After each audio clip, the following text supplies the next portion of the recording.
Hello दोस्तों, स्वागत है आप सभी का विज्ञान वृक्ष के ऑनलाइन प्लेटफॉर्म पर। इस वीडियो में हम बात करेंगे पीएचडी एप्लीकेशंस जो कि बनारस हिंदू यूनिवर्सिटी ने निकाले हैं। इसके बारे में ही हम डिटेल में बात करेंगे। सबसे पहले आपको ऑफिशियल वेबसाइट पर जाना है। इस पर जाने के बाद फैकल्टीज़ पे क्लिक करोगे। फैकल्टीज़ पर नहीं, प्रोग्राम्स में क्लिक करने के बाद पोस्ट ग्रेजुएट में PG admission 2025 to 2026 odd semesters पर क्लिक करने के बाद कुछ इस तरीके की साइट ओपन होगी। इस पे नीचे दिया हुआ है पूरा detail online application portal PhD programme के लिए। तो इस पर आप जब देखोगे इन्फॉर्मेशन ब्रोशर पे क्लिक करने के बाद आपके सामने कुछ इस तरीके का पीडीएफ ओपन हो जाएगा जिसमें पूरी डिटेल्स दी हुई हैं एग्जामिनेशन के बारे में।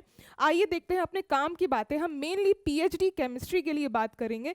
पीएचडी केमिस्ट्री के लिए बात करी जाए तो पीएचडी इन साइंसेज में जब आप जाओगे किसी भी एप्लीकेशन के लिए आपको सिर्फ मास्टर्स इन साइंस चाहिए, साथ के साथ 60% मार्क्स या फिर 6 सीजीपीए अकॉर्डिंगली आप देख लीजिएगा। इसके अलावा बाकी बीटेक वाले प्रोग्राम्स के लिए है। और काम की बात करी जाए तो फाइनेंशियल असिस्टेंस यानी कि आपको कितना यहाँ पर पे मिलने वाला है। तो वैसे तो मिनिमम एलिजिबिलिटी क्राइटेरिया है वो सिर्फ मास्टर्स ही है, लेकिन स्टाइपेंड सिर्फ उसको ही मिलेगी जिसके पास नेट या गेट, सिर्फ क्वालिफिकेशन चाहिए। नेट या गेट अगर सिर्फ क्वालिफाइड है तभी आपको 37,000 पर मंथ की स्टाइपेंड मिलेगी। और साथ के साथ देख सकते हो आपको 8 आवर्स पर वीक का यहाँ पर काम करना पड़ेगा स्कूल्स वगैरह में, तो टीचिंग असिस्टेंटशिप के लिए तभी आपको ये मिलेगा। और ये जो आपकी असिस्टेंट फेलोशिप है ये रिन्यू होगी हर सेमेस्टर वाइज, तो वो भी आप यहाँ से गो थ्रू कर सकते हैं। इसके अलावा और जो एडमिशन के क्राइटेरिया हैं, एडमिशन जो है नेशनल लेवल स्कॉलरशिप या फिर आप कुछ अलग programmes, full time external registration, ये भी आप गो थ्रू कर सकते हैं। कुछ अलग अलग तरीके के क्राइटेरिया से भी यहाँ पे एडमिशन होंगे, वो भी आप इस पीडीएफ से गो थ्रू कर सकते हैं। और आगे बात करी जाए तो एडमिशन का प्रोसीजर क्या रहेगा, तो प्रोसीजर के लिए सबसे पहले एग्जामिनेशन, रिटन एग्जाम, फिर इंटरव्यू, फिर काउंसलिंग, ये सारे प्रोसेस होंगे। इसके अलावा सेकंड पॉइंट में लिखा है कि कुछ कैटेगरीज को एग्जामिनेशन फॉर्म नहीं देना पड़ेगा।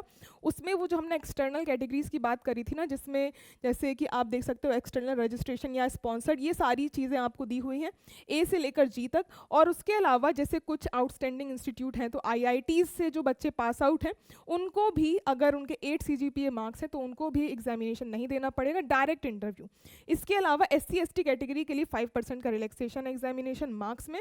और इसके बाद रिजर्वेशन भी है SC/ST कैटेगरीज के लिए, जैसे कि आप देख सकते हैं हर कैटेगरी को रिजर्वेशन है, तो अकॉर्डिंगली आप अपनी कैटेगरी वाइज देख सकते हैं। और इसमें दिया हुआ है 1 फरवरी 2025 के 6 महीने पहले ही आपका जो भी कास्ट सर्टिफिकेट है वो बहना चाहिए, उसके पहले वाले सर्टिफिकेट वैलिड नहीं होंगे। और क्या डिटेल्स हैं वो सारी आप यहाँ से देख लेना, कैटेगरी वाइज जो आपको सर्टिफिकेट बनाने के लिए नेसेसरी होती हैं। इसके अलावा अब बात करते हैं कि इसमें क्वालिफिकेशंस की, जैसे कि हमने ओरली ही डिस्कस कर लिया था। डिपार्टमेंट ऑफ केमिस्ट्री में आपको MSc इन केमिस्ट्री ही बस यही नेसेसरी कंडीशन है। स्टाइपेंड नहीं मिलेगी लेकिन आपका एडमिशन ज़रूर हो जाएगा। और अलग अलग कोर्सेज के लिए भी दिए हुए हैं, तो वो भी आप गो थ्रू कर लेना अपने सब्जेक्ट वाइड कैटेगरी से। इसके अलावा रिसर्च एरियाज़ क्या रहेंगे, तो केमिस्ट्री में रिसर्च एरियाज़ रहने वाले हैं, देख सकते हैं सिंथेटिक केमिस्ट्री और साथ के साथ सरफेस एनवायरमेंटल और कंप्यूटेशनल केमिस्ट्री, ये रिसर्च एरियाज़ रहेंगे। उसके अलावा प्रोजेक्ट टाइटल भी आप देख सकते हैं कि जो भी आपने अपने केमिस्ट्री के लिए देखा हुआ है तो कौन सा प्रोफेसर रहेगा, सुपरवाइजर, सारी डिटेल्स दी हुई हैं।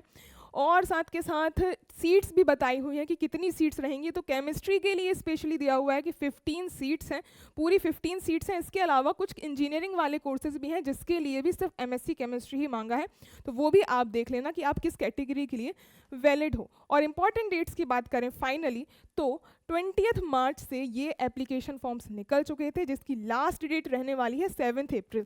और बाकी शॉर्टलिस्टेड कैंडिडेट्स, टेस्ट, इंटरव्यू की भी सारी डेट्स यहाँ पर दी हुई हैं, जिसको आप यहाँ से गो थ्रू कर सकते हैं। ईजिली आप यहाँ से गो थ्रू कर सकते हैं। तो अप्लाई कैसे करना है, अप्लाई करने के लिए तो जैसे हमने बात करी थी, ये जो पेज ओपन किया था यहाँ से ही आप रजिस्टर और लॉगिन करके अप्लाई कर सकते हैं। तो आई होप आपके लिए वीडियो इन्फॉर्मेटिव रहा हो। वीडियो अच्छा लगा हो तो आप वीडियो को लाइक, शेयर और चैनल को सब्सक्राइब कर सकते हैं। Thank you so much.